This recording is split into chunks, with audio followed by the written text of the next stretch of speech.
Your voice, your opinion, your community. Fact TV, free speech protected.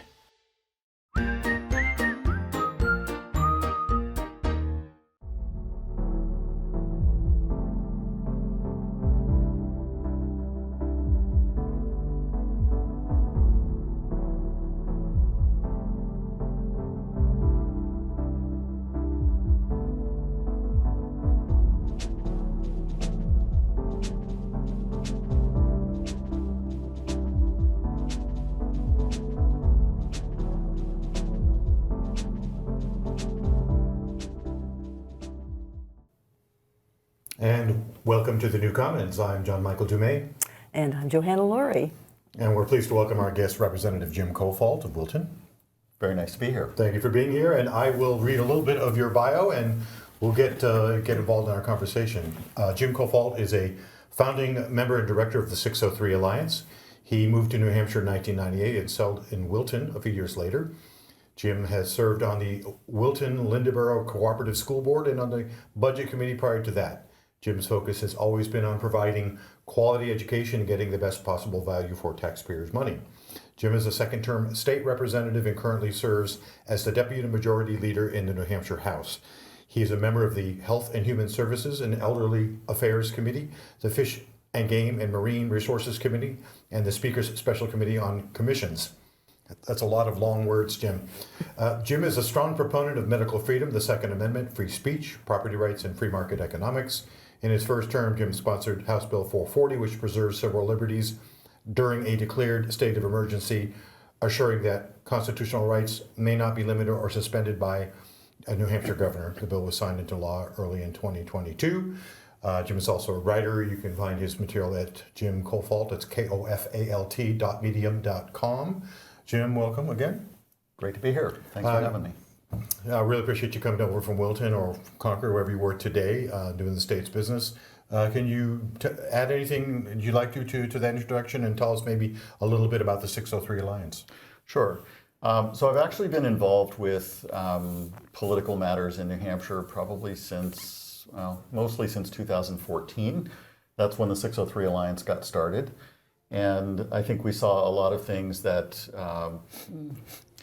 we felt were going in the wrong direction in our country, and I think a lot of those things have developed further and are further down that wrong direction path, unfortunately.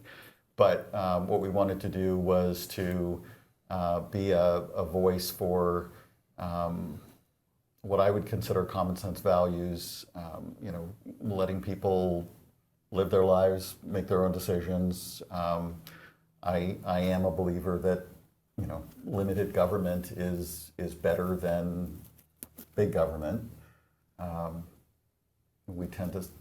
People tend to either have a bias towards seeing government as a helper or government as an invitation to corruption and malfeasance and things like that. And I tend to lean towards that latter view, although like all things, there's a spectrum and there are nuances. So.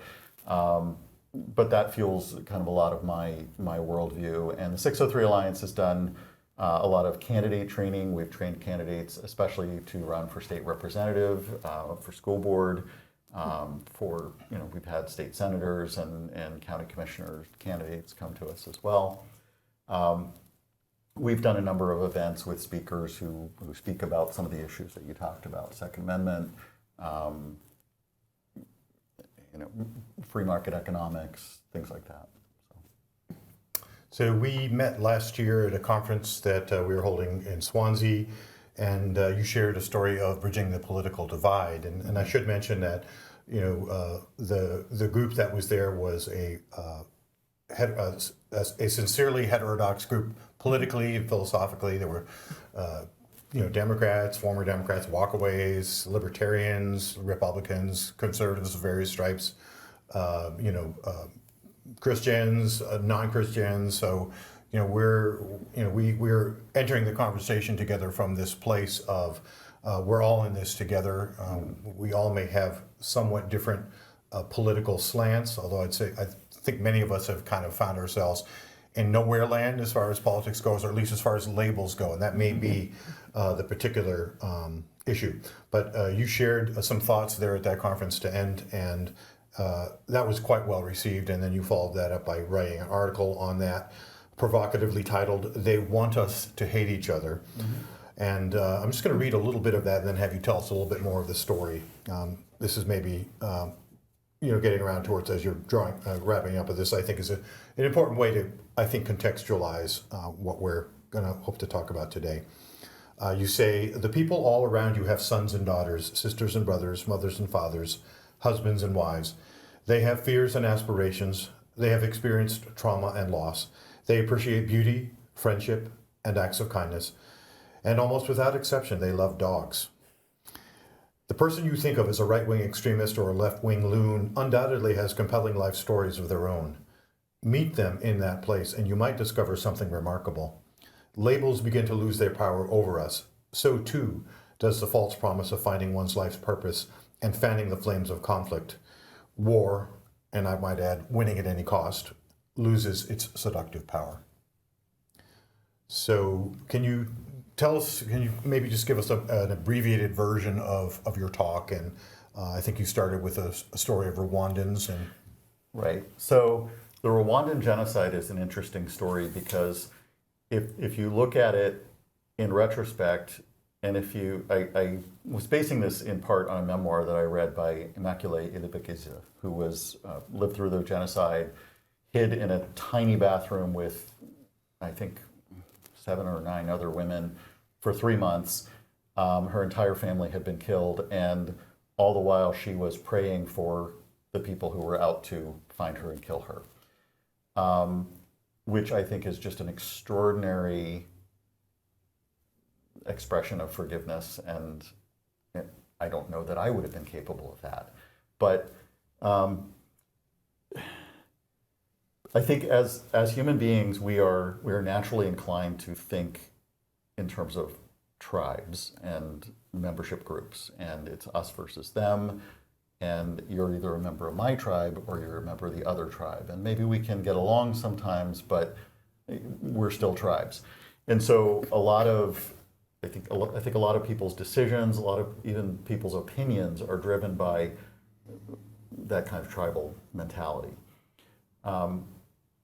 The title, "They Want Us to Hate Each Other," was sort of driven by this idea that there is social engineering going on. And the Rwandan genocide, I think, is a very vivid example of social engineering, because if you look back at the radio broadcasts that preceded that genocide and some of the rhetoric that was being used, then the example that I gave in the talk and in the article as well was when Immaculée went to school one day, the teacher was taking roll call and named each name with their ethnicity after it. And she'd never heard that before. It was unnecessary. She didn't understand that she was a Tutsi, but all of a sudden she was aware of it. All of a sudden there was somebody saying, "You are different from you." And the message was, you're supposed to hate each other. And that was all social engineering. It was all done very, very purposefully. And it was done because there were people who wanted to sort of accrue power, and they had an agenda. And I guess I see that pattern repeating itself over and over again. And I see it in today's world, where we are, the people are fanning the flames of divisiveness and anger. And it's interesting because I took a trip to the border recently, and one of the key takeaways from the trip to the border was what you see on CNN isn't the truth, and what you see on Fox News isn't the truth. These are Fox News picks the city or town that is the most overrun with people and garbage, and they pick the worst possible camera shot they can get, and then CNN does the opposite. And I go to the gym sometimes, and there's a bank of monitors, and there's Fox News and there's CNN, and I don't have the sound, I'm not listening to either of them, but I'm looking at them and I'm like, these look like they're describing two different worlds. So there's a lot more nuance to life, there's a lot more nuance to the world, and there's a lot more nuance to human beings And we need to start treating each other that way. So I think part of what drove this for me was an awareness that, I had felt and expressed a lot of anger over the years about things that I thought weren't right, weren't fair.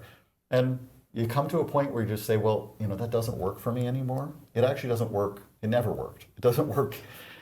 So how do you bridge that gap? How do you start building relationships with people? And it ultimately comes down to, you've got to stop seeing people as, that they have an R or a D tattooed on their forehead, and you have to start seeing them as somebody with real feelings and emotions, and try to meet them in that space. So when it comes to trying to engage them, there are different kind of levels of, especially as a politician, of political discourse. There's exploring an issue with somebody who might sit next to you, in the State House. There's getting into political advocacy, which may or may not be something that one party ascribes to and is pushing, and the other party may be pushing the opposite, or there may be national or international groups, as you well know, pushing for things, and then you're getting into the legislation bit of it, which is, the pure, one could call it the more pure advocacy, where you're trying to actually change the law. So how do you find the common ground in each of those areas? I think one is just in building and establishing relationships.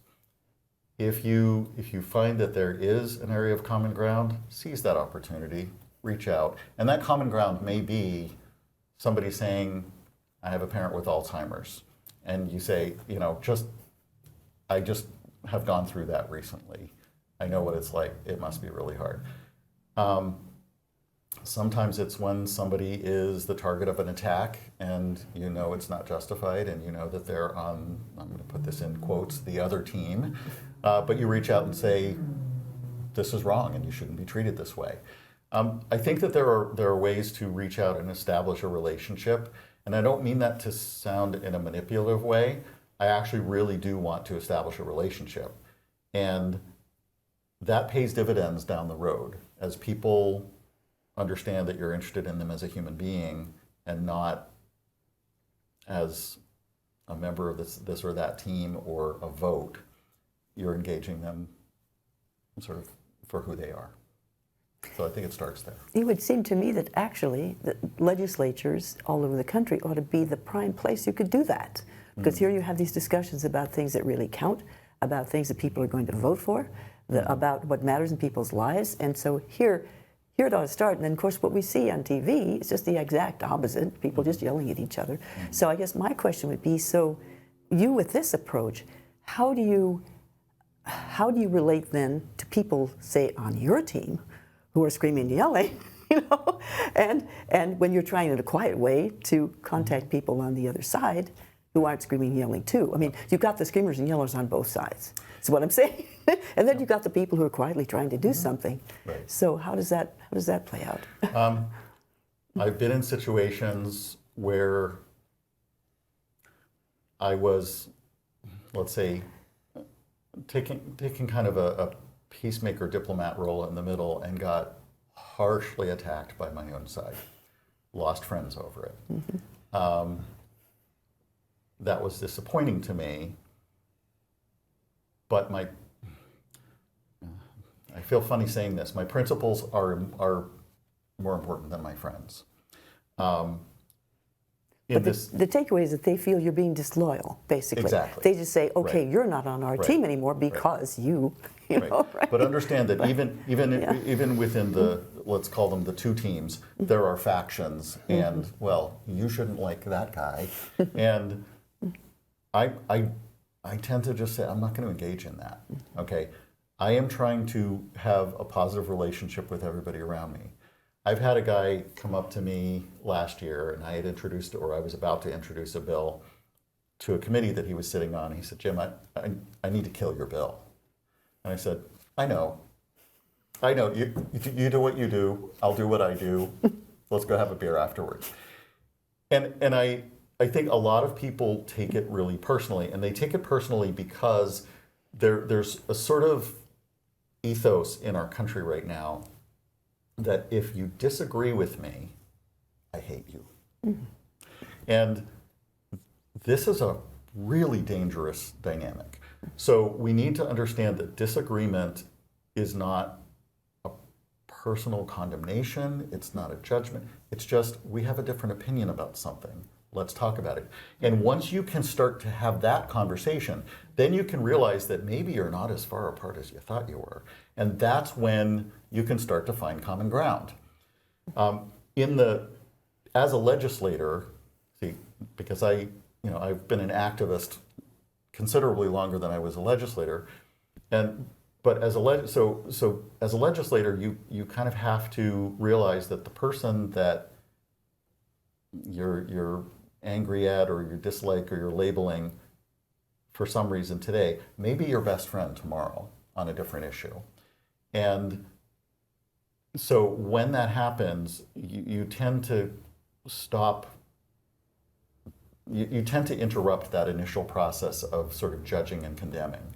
And so I think being a legislator kind of has helped me to move further in this direction. I think I was already moving in this direction, but I think it has helped me to move further in that direction. And as new legislators come in, some of them who have been activists and they're angry at a lot of the injustices in the world, and I say, I get it, and you're not going to solve all those problems, but do what you can, and part of the way you can do what you can is build relationships with people and keep it positive as much as you can.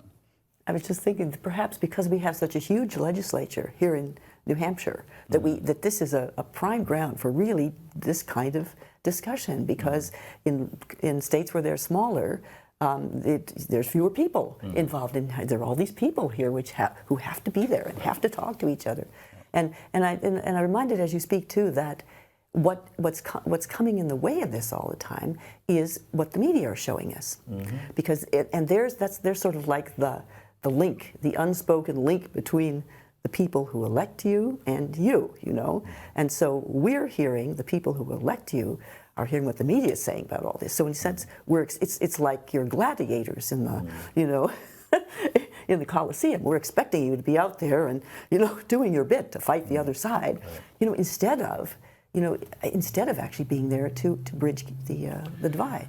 Well, a couple of things on that. First of all, I think actually there are a great many people who are sick and tired of the divisiveness, and they are looking for people to say, I don't want to do that anymore. I don't want to be that. But I also think that in New Hampshire, because we have a citizen legislature, it's harder for that dynamic to happen with the press. In other words, I don't see the press as really being a bridge between me and the people I represent, because I represent 3 towns. And if they want to call me, they can pick up the phone and call me, and I'll have a conversation with them, or I'll go to events, I'll talk to people, I'll knock on doors. So there is much more of a direct relationship, and if you take the press out of the middle, it's harder for them to fan the flames of division. But anger sells. Unfortunately, anger sells. So if you want a lot of clicks, you want a lot of viewers, get people riled up. If you want to raise a lot of money, if you're a political party and you want to raise a lot of money, anger sells. When I was working with the legislature a few years ago to end the death penalty in New Hampshire, we had a lot of Republicans on board. It was mostly a Democrat-supported bill, I think, at that point, but quite a few Republicans. I mean, like 50, 60, 70, I don't know what it was, but it was enough to get us to the magic number. And then as the day got closer, the governor made his calls, and you peeled off many. In fact, when it came down to, we did pass it the first time, but when it came to the veto override, we only won by a single vote. And we lost so many supporters, and it made me wonder, because the kind of issue that we're dealing with, and I'm sure this is the case for many of the issues that you talk about in Concord, but the kind of issue we're talking about was a life and death issue, one of exceeding import as far as people's lives go, and Should the state have the power to kill is a pretty strong question. So what do how do you understand this and this tendency for people in power to get people to line up behind them, even if those people had different views, and how do you start to challenge that winner take all kind of system? Mm-hmm. Well, I said before that it feels funny saying it, but maybe if I say it again, I'll get used to it. My principles are more important than my friends, and that I think that is hard for people to really take on. I know that I was not a representative at the time that the death penalty repeal happened. I was in a meeting where I heard appeals to stand with the governor. Okay. A good friend of mine who is no longer in the legislature was one of the few Republicans, or one of the relatively small handful of Republicans that voted to override the veto. And he earned a tremendous amount of respect from me. And he said, "You have no idea the pressure that was brought to bear."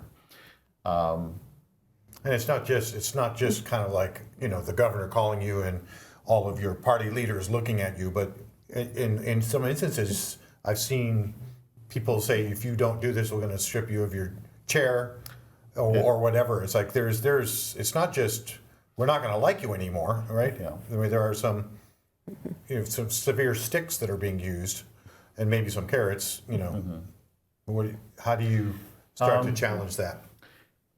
Can it be challenged? I think ultimately people just have to be willing to stand for what they believe is right and let the consequences be what they're going to be.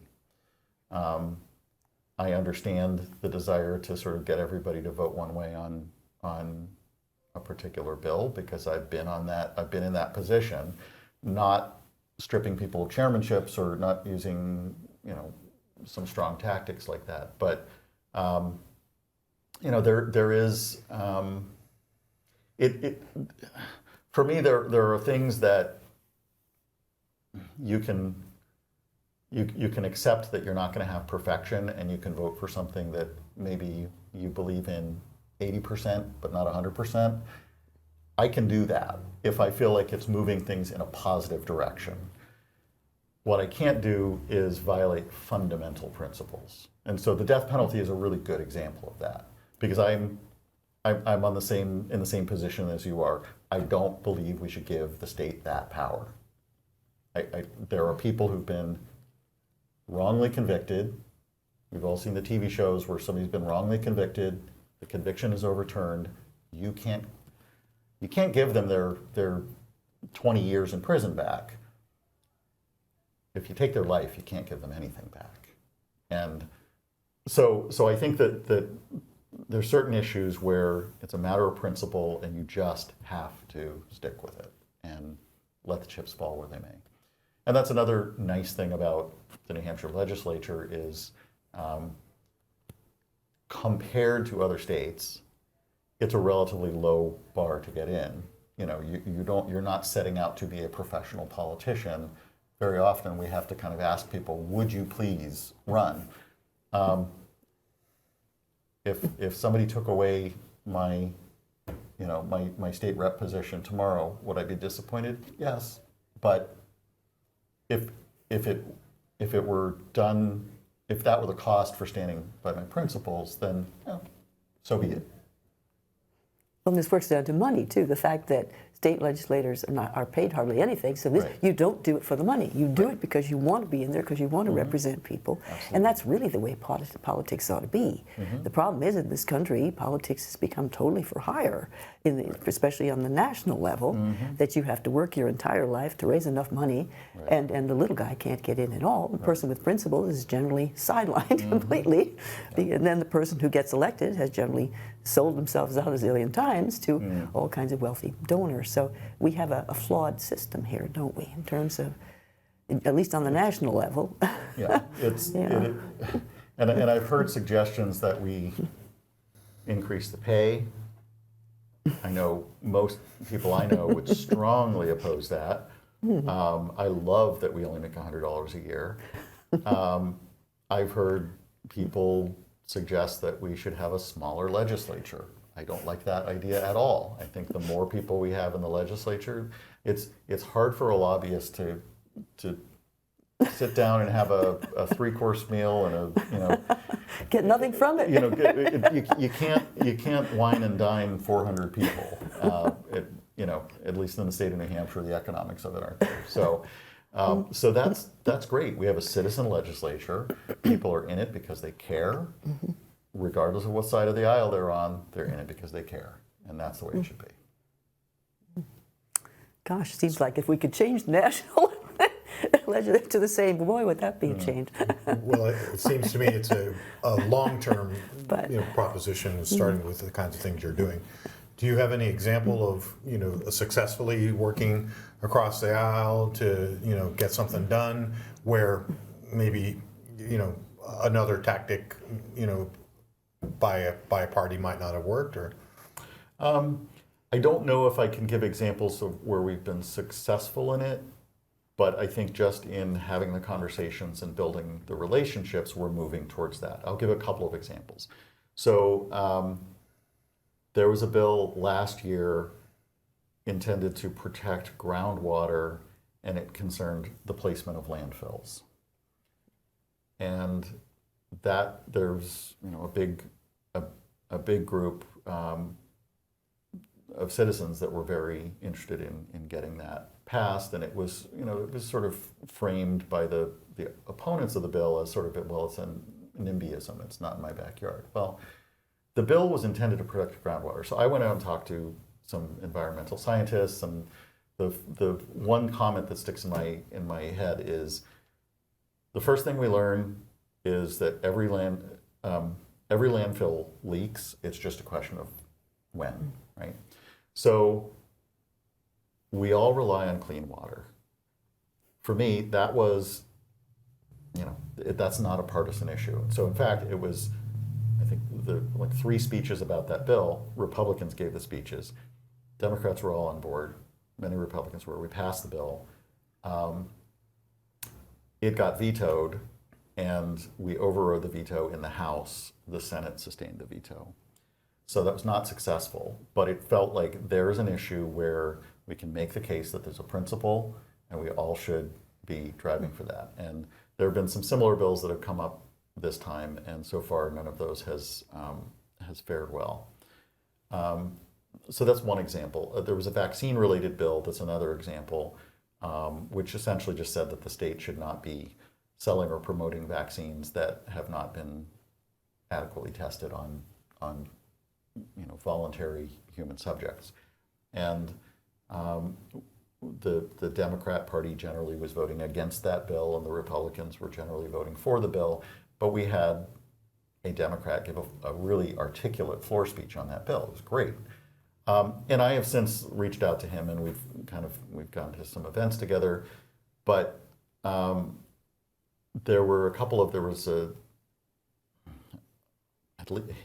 he's a Democrat, a progressive Democrat, and a very conservative Republican, and one other had gotten together to make an announcement last week about this, I think it's called Protect the Guard, basically saying we don't want our National Guard to be sent over to foreign wars. We don't want them to go to Ukraine.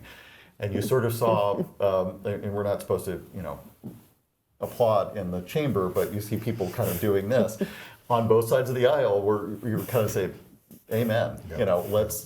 Let's not send these people off to this proxy war that's going on in the Ukraine that I think was started under false pretenses. And so do you feel like maybe there's a kind of a tipping point now? We're reaching onto so many issues that we're going to have to come together, because it's it's very important that we get these things figured out in a way that works for everybody. So well, I think so, and I think there's some issues when it's just when things get so bad that you finally say, you know what, I can't stand for this anymore. And I think that it was the environment of anger and division was that was my response ultimately, is I don't want to be part of that anymore. Because I was kind of caught up in that dynamic, not in a really horrible way, but just, I was angry. It's like those guys, those other people, it's their fault. Yeah. Well, okay, stop and just think about what motivates people. Why are they trying to do what they are trying to do? There was, when I was on the school board, the teachers one day were making a presentation. They were talking about the meetings they have, and one of the principles that they apply in their meetings is assume that the person that you disagree with has some kind of good intention. And that can be really hard sometimes.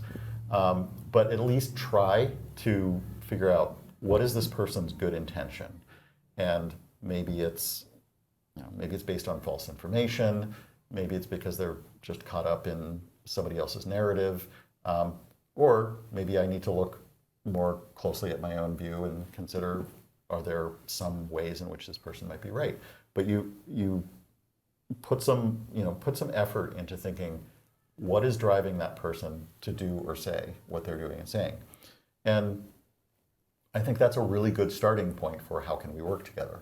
When I was on the school board, I'm a conservative Republican. My school board chair is a Democrat and fairly liberal. We got along great. We were focused on the things that we agree on, and the things that we agreed on are, we want to make the school a better place. We want to make the education, we want to improve education for the kids. We want to make life better for the families in the community that rely on that school. So then we can have some differences about some things, but they kind of fade, not completely into the background, but they fade in importance when you realize that actually we really agree on 95% of, we may disagree on tactics sometimes, but we want the same thing. And I think if you sort of approach it from that perspective, it can create openings. It's a good example of what we like to call the new commons. Yes, or I the was very old commons. just thinking myself. Which is, you were talking about water earlier, water quality. Obviously, we all rely on that. That's something that communities and individuals can't not have. Good education, obviously, provides the necessary context for critical thinking and preparing people for being a contributing part of the community and preserving life by not sending people over there. That's, not something, of course, that the people in power are necessarily thinking about when they're setting up Ukrainians to die by the tens of thousands, sadly. You did talk about the southern border, and this may be a little bit more difficult to identify what the commons is for that, but can you talk a little bit more about what you saw there, and maybe just a little bit about your thoughts about how to think about those issues in a way that's more constructive than we're currently seeing in the national debate? Sure. So a group of legislators went down to the southern border a couple of weeks ago, and we went to Yuma, Arizona. We met with some farmers who use a lot of H2 program workers, guest workers. We spoke to Border Patrol. We met with the former chief of Border Patrol for the Yuma sector. We met with healthcare leaders. There was a humanitarian group that sort of helps get the migrants on their next stage of their journey. So we met with a bunch of people who are involved in one way or another in this process or affected by it. And there's so much more nuance to some of these issues. For example, and the H2 guest worker program, people can come across and work in the fields, and the program requires requires the farmers to provide housing for them. But the people don't want the housing. They want to go home every night to Mexico and sleep in their home. So they do. So there are hundreds and hundreds of housing units that are empty. Nobody's using them, but they have to maintain them. So that's just inefficiency. There are other examples where we've got people coming across the border and flooding the hospitals, and that is leading to a problem where people in those communities don't have access necessarily to some of the services that they wanted to have access to because there are capacity issues. Douglas, Arizona has actually lost their hospital. Their hospital's gone under financially because they could not afford to provide all the uncompensated care. So now the community doesn't have a hospital. And that's because the people coming across don't have adequate hospitals in Mexico, right? So is that why? Yes, and or the care that they're receiving in the United States is not compensated. So, and I'm not necessarily advocating one solution or another. I'm just saying there's a problem, and there is a community that is feeling the brunt of that problem, and whether you're whichever side of the issue you're on, there's a kind of lack of awareness or sensitivity to that specific problem. It's affecting the people in those communities. People are being exploited. So we've kind of created a situation in which the cartels own access to the border. Nobody crosses the border without paying the cartels. Well, the cartels are not nice people. They're exploiting people. They're sexually abusing people. They're putting people into what is effectively indentured servitude in the United States after they come across, and they have enforcers who are making sure that those people, that's slave labor. The former chief of border security said something that the phrase that really stuck with me that I loved. He said, we should be a country of high fences and wide gates. In other words, we have a capacity to welcome more people into the country through a legal immigration process, but we should, in order to see that that works effectively and smoothly, we should have high fences. And to me, that helps to sort of shut off the cartel's business, because they're the ones who are really engaging in this exploitative activity. But my takeaway was that if somebody wanted to design a system that was intended to maximize human exploitation, this is it. This would be it, yeah. And we saw a video of a coyote riding up to a section of the wall, the motorcycle going around the wall and leaving a package there, and then going away. And then the package moved. It was a 1-year-old child. Somebody had paid to have the 1-year-old child left there with a phone number or a note or something. And so Border Patrol, fortunately in this case, was right there. The child did not wander into the river, which was steps away. But Border Patrol was able to pick up the child. But this is happening every day, and there are cases where Border Patrol does not get to the child, or something happens. So there's a real lack of humanity in a lot of the way this plays out, and I think we could change that. I don't think it would take a lot to change that. It would take political will, and it would take a recognition that the Fox News version of the truth isn't the truth, and the CNN version of the truth isn't the truth. There's a lot more nuance to it. And we need to be willing to look at things from a nuanced perspective and take in all the facts. And that requires thought, and it requires time and energy and hard work. A lot of people don't want to do that. It's much easier to take the shortcut. You're in that tribe, you're in that tribe, that's what we believe, that's what they believe. And we're done. But as you say, then nothing really changes. Right. The exploitation continues. Exactly. Yeah. So. Yeah. And if we repudiate our tribal affiliations, the cost or the risk is that we are going to be left alone, or the common claim you can't get anything done, if you're not doing that. So where do these short of finding the island of misfit toys, where do all these people go to step outside of that kind of polarized gotcha, winner take all, win-lose scenario, to have these conversations outside of this kind of show as well? I think it starts with just thinking differently about issues and people and how we engage with people on the issues. And sometimes, yes, you're going to get shot by your own side. And I'm okay with that, you know. And when I say shot by my own side, I'm not talking about the legislature. It's happened to me outside of the legislature.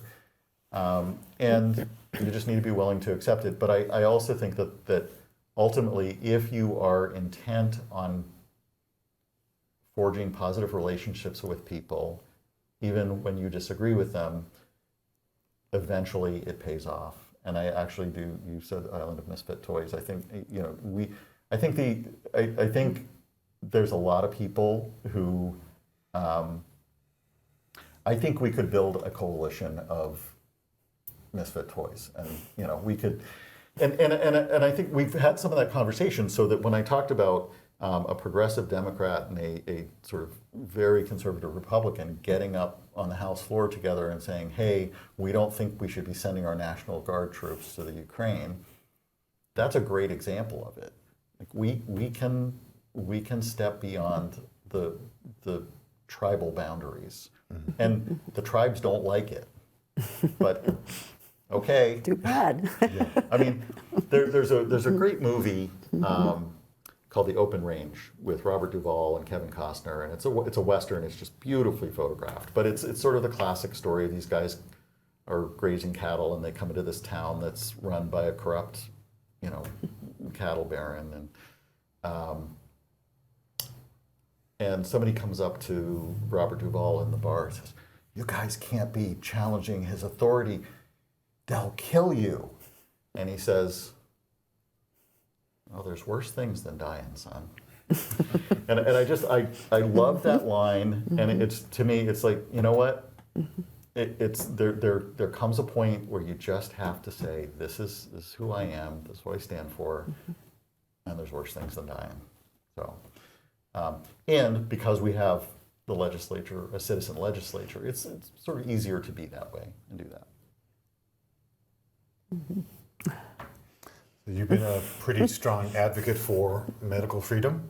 Yes. And we saw, I think you were one of the many voices starting early in the pandemic, advocating for that freedom, continued freedom of speech, limitation on executive powers to do things like lockdowns, and of course we saw a period of time where even though Fauci later said, well, I wasn't telling anyone what to do, you know, there was widespread masking and there was mandates to get vaccines if you were, you know, doing various jobs. Many different companies had that. There are many of us saying, you know, safe and effective, that's not proven anywhere. Normally a vaccine takes 7 to 10 years, sometimes longer, so you can't ever say that's safe and effective. And then in 2019, or the 2019 information from the WHO said masking is not useful for these kinds of things because the obvious reasons. The size of the virion is much smaller than the mask opening, but we're seeing now the tide beginning to change in the narrative. The European Medicines Agency just released a tranche of Pfizer documents that showed that Pfizer, by July of 2022, knew that there were at least around 5 million adverse events in their database. They had looked at that, and those were events that were affecting every organ system. And finally, the truth is starting to come out that we're still getting massive pushback from the powers that be. Still, a tremendous amount of government censorship or censorship at behest of the government. We've been following Matt Taibbi and Michael Schellenberger and others who have been looking at the Twitter files and understood that there were, it wasn't just one agency, it was a number of agencies that were calling it, get rid of that, deplatform that, and so as you look at the failures of the governing institutions during the pandemic, what do you think led to that kind of failure, or those kind of failures, and how do you think we can begin to move forward? Because we really haven't yet had the accountability moment the full accountability moment? Right. No, certainly not. I don't know that we will ever have the full accountability moment. I guess my,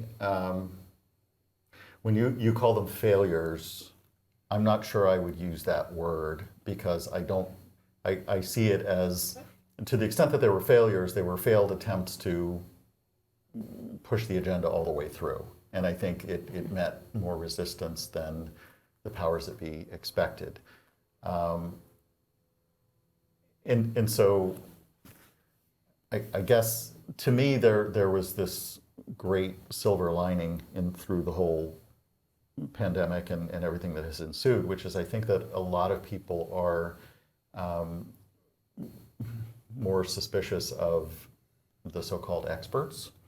I think we suffer from a kind of expert worship, and in which somebody can wear a white lab coat and we suddenly think that they're trustworthy, or they have a title next to their name that says, hi, I'm an expert, and we give them credence, and we shouldn't. And so I actually think that there's a lot of people have woken up to the fact that they're being lied to and manipulated.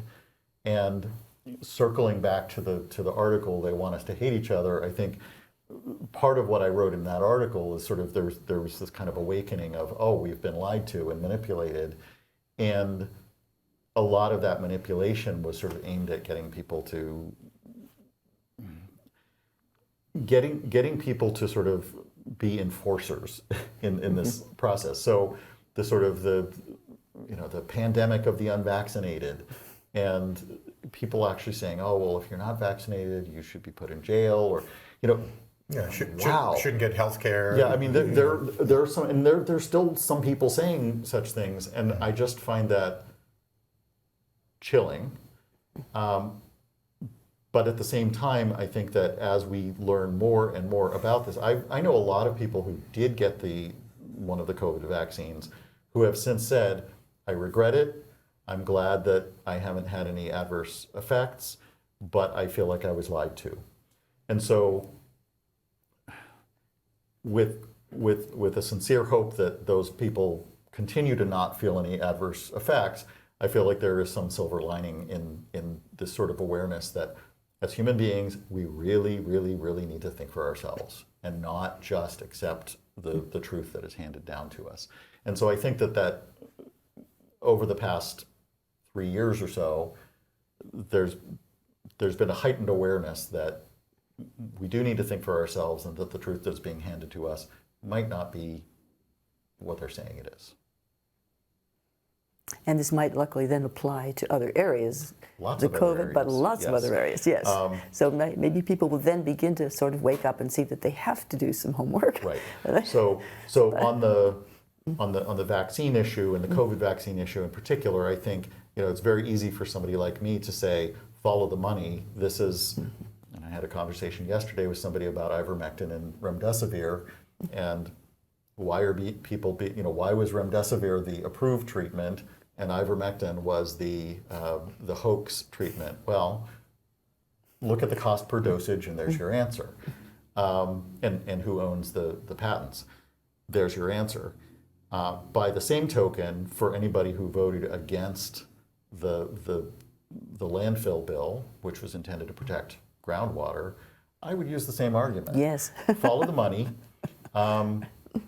They want to build where they want to build, and And why did then the governor veto it? Because there's collusion there, obviously, or at least pressure on him from people who want to build landfills, people who, so it's always a matter of money and power, isn't it? Really, it comes right down. I think there are a great many issues where if you just ask the question, who benefits from this, things become much more clear.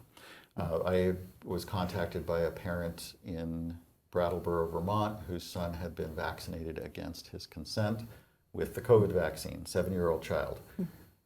Came home with a name tag that had the correct first name and somebody else's last name, and a vaccine card.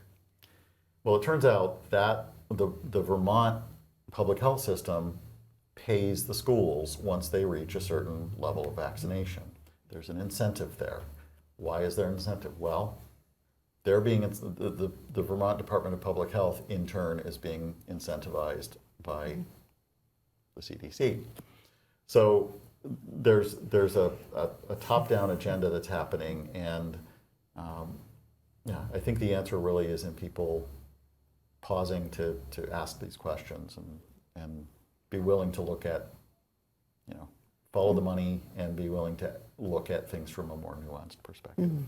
And perhaps sort of turning off mentally some of the shriller rhetoric on both sides, Right. because that always represents something which really isn't thought out at all, isn't nuanced. And if people then can begin to recognize, as you say, what's because this is all coming to us on almost a sub intellectual level. We get these through the media and through people talking. We get influenced by things which aren't really well thought out. It's emotional, very emotionally charged information. So it seems to me that if people can begin to recognize that that's what's coming at you, that you kind of turn that off and you step back and say, okay, this is the time when I need to think maybe what's going on here, so they can recognize it, so they just aren't automatically brought right back into that place. Where, Well, it's fear-based too. It's the, as I said at one point, it's the amygdalas talking. When you get into that place and you get into, you do this or, and it's kind of a false binary that we're offered. You either put on the mask or Granny dies or and that kind of thing. It's not that we don't care about Granny, but it's like we need to step back and look at all the information and listen to doctors and researchers and scientists and others who were saying, well, wait a minute, what about focus protection? Dr. Katz talking about focus protection. And many people, like Geert Vanden Bossche, talk about, well, if you vaccinate during a pandemic, you're going to spin out variants because that's how these things survive, and that's what we ended up seeing. We ended up seeing variants. It's not a call to be where the right side is a call to have a safe space.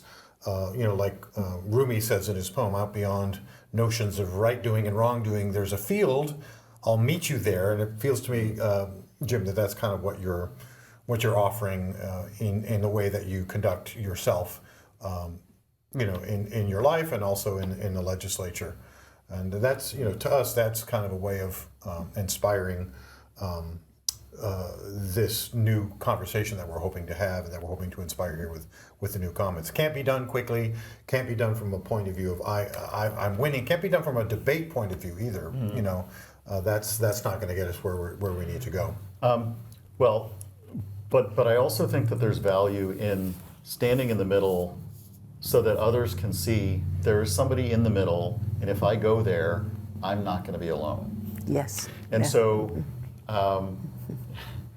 there's a TED Talk video of a guy talking about how to start a movement, and you may have seen it, where he sees a guy dancing, kind of doing this crazy dance in a field, and he says, well, here's a kook, crazy guy doing a dance in a field, and oh, look, here comes another person who's going to join him, and now there are two sort of people, crazy people dancing in the field, and oh, here comes a third, and then within 2 minutes, everybody's dancing, and it's a movement. And so I think that people need validation that they're not alone, that what they're doing is not crazy or wrong or an outlier. And of course, the forces of control on either side of a debate, assuming they're just two sides, are going to try to tell you, yeah, you are crazy if you go stand in the middle.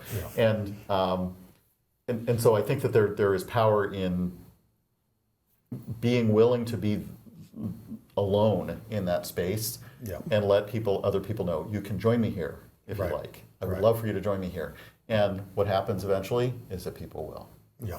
It sounds like also you don't have a purity test for people in the way that you're dealing with them. You've got to get rid of the purity test. Yeah. Absolutely. So do you have any final thoughts about kind of what you see this, or how you see this taking shape in the state, or anything else that you'd like to share?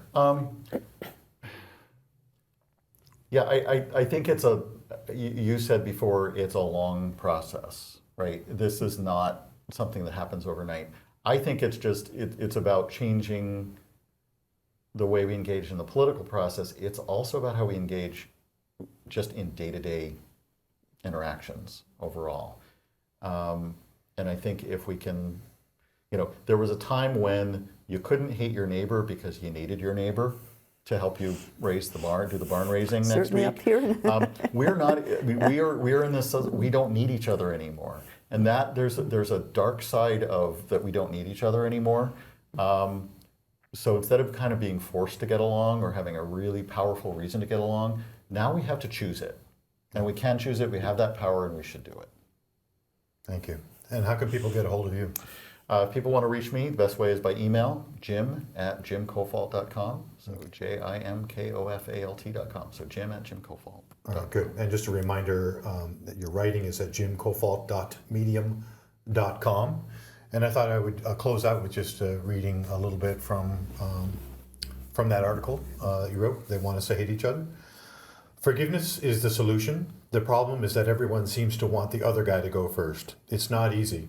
It certainly doesn't always feel right, and you will undoubtedly encounter people who will simply throw it back in your face. Understand that many of those people are living under a spell. They're simply not ready to have this conversation yet. In spite of that, I'm challenging you and myself to throw away the script, risk failure, and connect with your fellow human beings. Have a little courage. Our future as a civil society depends on it. I think that's a great way to end. Thanks very much for being here. Thanks for having me. All right. Thank you Appreciate so it. much. Okay.